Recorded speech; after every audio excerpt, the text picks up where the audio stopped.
Selamat malam dan selamat bertemu kembali dalam Renungan Malam God's Amazing Grace atau Kasih Karunia Allah yang mengagumkan oleh Ellen G. White tanggal 6 Juli 2026. Mari kita berdoa. Bapa kami yang di sorga, Allah pencipta langit dan bumi, laut beserta segala isinya. Satu-satunya Allah yang benar yang kami sembah selalu, melalui anak-Mu Yesus Kristus. Kami bersyukur dan berterima kasih oleh sebab penyertaan dan perlindungan Bapa sepanjang hari dalam seluruh aktivitas dan pekerjaan kami. Pada malam ini, kami akan mendengarkan firman-Mu. Mohon karuniakan Roh Yesus Kristus dalam hati kami, sehingga kami dapat mengerti firman yang kami dengarkan dan menghidupkannya dalam kehidupan kami sehari-hari. Besertalah dengan kami sepanjang malam ini, ya Bapa. Kami persembahkan doa ini di dalam nama Yesus Kristus yang adalah Tuhan dan Juru Selamat kami. Amin. Renungan malam ini akan dibacakan oleh Ibu Suzanti Pasaribu. Kepada Ibu Suzanti, kami persilahkan. Terima kasih. Shalom, selamat malam. Renungan kita pada malam hari ini berjudul Seorang Penghibur Seperti Kristus. Namun benar yang kukatakan ini kepadamu adalah lebih berguna bagi kamu jika aku pergi. Sebab jikalau aku tidak pergi, penghibur itu tidak akan datang kepadamu. Tetapi jikalau aku pergi, aku akan mengutus dia kepadamu. Yohanes 16 ayat 7.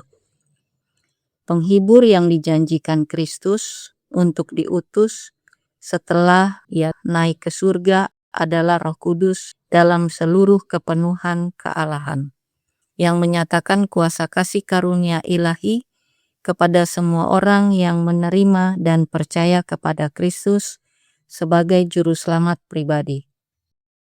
Roh Kudus senantiasa menyertai setiap pekerja Allah yang telah menguduskan dirinya, dimanapun ia berada. Perkataan yang disampaikan kepada para murid juga ditunjukkan kepada kita. Penghibur itu adalah milik kita, sama seperti milik mereka. Tidak ada penghibur yang dapat menyamai Kristus, yang begitu lembut dan begitu setia. Ia turut merasakan kelemahan-kelemahan kita. Rohnya berbicara kepada hati. Keadaan mungkin memisahkan kita dari sahabat-sahabat kita. Samudra yang luas dan bergelora mungkin terbentang di antara kita dan mereka. Meskipun persahabatan mereka yang tulus tetap ada, mereka mungkin tidak mampu menunjukkannya. Namun tidak ada keadaan apapun dan tidak ada jarak apapun yang dapat memisahkan kita dari penghibur surgawi. Dimanapun kita berada, kemanapun kita pergi, ia selalu hadir. Dia yang diberikan untuk menggantikan Kristus dan bertindak atas namanya. Ia senantiasa berada di sisi kita untuk mengucapkan kata-kata yang menenangkan dan lemah lembut, untuk menopang, menguatkan, mempertahankan, dan menghibur kita. Pengaruh Roh Kudus adalah kehidupan Kristus di dalam jiwa. Roh ini bekerja di dalam dan melalui setiap orang yang menerima Kristus. Mereka yang mengenal kehadiran Roh ini dalam diri mereka akan memperlihatkan buah-buahnya. Kasih, sukacita, damai sejahtera, kesabaran, kemurahan, kebaikan, dan iman. Roh Kudus senantiasa tinggal bersama setiap orang yang berusaha mencapai kesempurnaan karakter Kristen. Roh Kudus memberikan motif yang murni dan menjadi prinsip hidup yang aktif, yang menopang setiap jiwa yang berjuang, bergumul, dan percaya dalam setiap keadaan darurat maupun di bawah setiap pencobaan. Roh Kudus menguatkan orang percaya di tengah kebencian dunia, di tengah sikap tidak bersahabat dari sanak saudara, di tengah kekecewaan, di tengah kesadaran akan ketidaksempurnaan diri, dan di tengah berbagai kesalahan dalam kehidupan dengan bergantung pada kesucian dan kesempurnaan Kristus yang tiada taranya. Kemenangan pasti menjadi milik setiap orang yang memandang kepada Sang Pencipta dan penyempurna iman kita. Kristus telah menanggung dosa-dosa kita. Semua melalui Dia, kita memperoleh keunggulan moral dan mencapai kesempurnaan karakter Kristen. Terima kasih, Tuhan Yesus memberkati kita semua. Terima kasih atas penatelayanan Ibu Sujanti. Tuhan Yesus memberkati. Saudara-saudari dalam Yesus Kristus. Murid-murid merasa sedih ketika Yesus mengatakan bahwa ia akan pergi. Mengapa Yesus harus pergi? Sebab ayat inti renungan malam ini di dalam Yohanes 16 ayat 7 berkata, "Namun benar yang kukatakan ini kepadamu adalah lebih berguna bagi kamu jika aku pergi. Sebab jikalau aku tidak pergi, penghibur itu tidak akan datang kepadamu. Tetapi jikalau aku pergi, aku akan mengutus dia kepadamu." Yesus menjelaskan bahwa kepergiannya justru merupakan keuntungan. Selama berada di dunia, Yesus dibatasi oleh tubuh manusia. Setelah naik ke sorga, ia mengutus Roh Kudus yang adalah kehadirannya dapat dirasakan oleh setiap orang percaya dimanapun mereka berada. Roh Kudus datang dalam seluruh kepenuhan kealahan. Dalam renungan malam ini, God's Amazing Grace, halaman 195, paragraf 4 berkata, "Tidak ada penghibur yang dapat menyamai Kristus, yang begitu lembut dan begitu setia. Ia turut merasakan kelemahan-kelemahan kita. Dimanapun kita berada, kemanapun kita pergi, ia selalu hadir. Dia yang diberikan untuk menggantikan Kristus dan bertindak atas namanya, ia senantiasa berada di sisi kita untuk mengucapkan kata-kata yang menenangkan dan lemah lembut, untuk menopang, menguatkan, mempertahankan, dan menghibur kita. Pengaruh Roh Kudus adalah kehidupan Kristus di dalam jiwa. Roh ini bekerja di dalam dan melalui setiap orang yang menerima Kristus. Mereka yang mengenal kehadiran Roh ini dalam diri mereka akan memperlihatkan buah-buahnya: kasih, sukacita, damai sejahtera, kesabaran, kemurahan, kebaikan, dan iman. Jelas sekali bahwa Kristus hadir melalui Roh Kudus yang adalah Roh-Nya sendiri. Ketika kita berdoa, membaca firman Allah, atau menghadapi pergumulan hidup, Roh Kudus bekerja atas nama Kristus.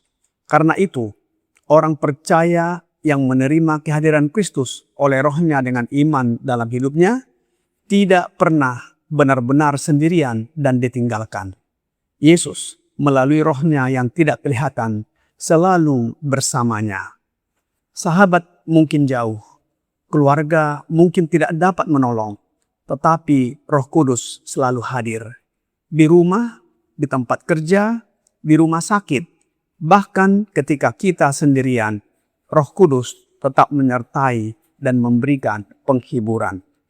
Oleh sebab itu, Yesus tidak akan meninggalkan para murid dan kita juga sampai saat ini. Yohanes 14 ayat 18 berkata, "Aku tidak akan meninggalkan kamu sebagai yatim piatu.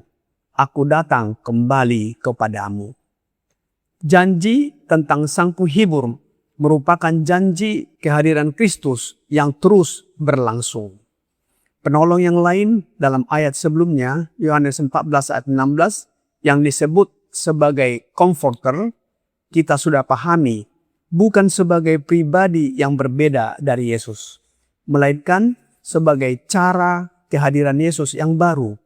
Jika sebelumnya Yesus hadir secara fisik dan terbatas oleh ruang dan waktu, setelah kebangkitannya, Ia hadir secara roh, sehingga dapat menyertai semua orang-orang yang percaya kepadanya, dimanapun kita berada.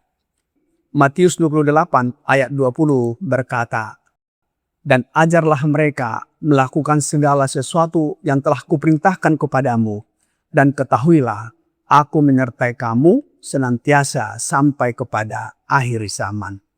Saudara-saudari dalam Yesus Kristus, janji Sang Penghibur itu adalah janji tentang kehadiran Kristus yang berkelanjutan melalui Roh-Nya. Apa dampaknya apabila Sang Penghibur itu bukan Yesus Kristus? Dampaknya adalah tidak ada penyertaan Kristus baginya.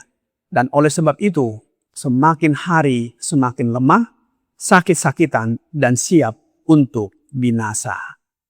Jika Sang Penghibur dipahami dan diterima sebagai Yesus Kristus, maka bimbingan Roh-Nya menjadi pengalaman persekutuan yang langsung, pribadi, dan berkelanjutan dengan Yesus.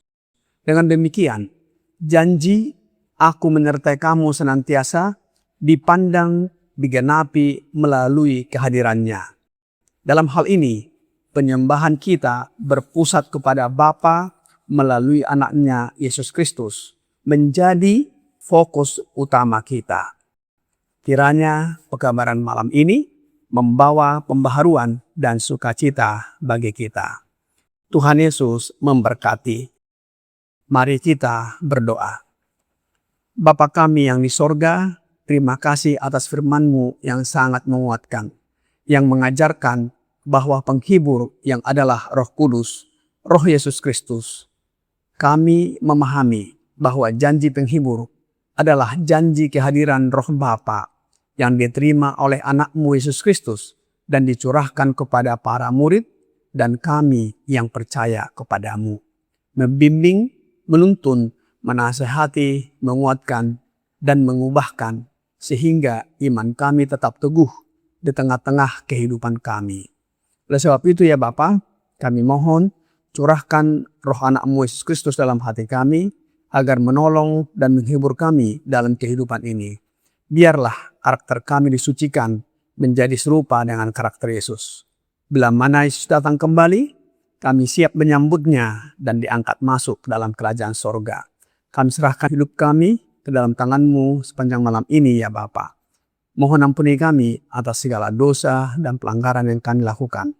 Kami persembahkan doa ini di dalam nama Yesus Kristus yang adalah Tuhan dan Juru Selamat kami. Amin.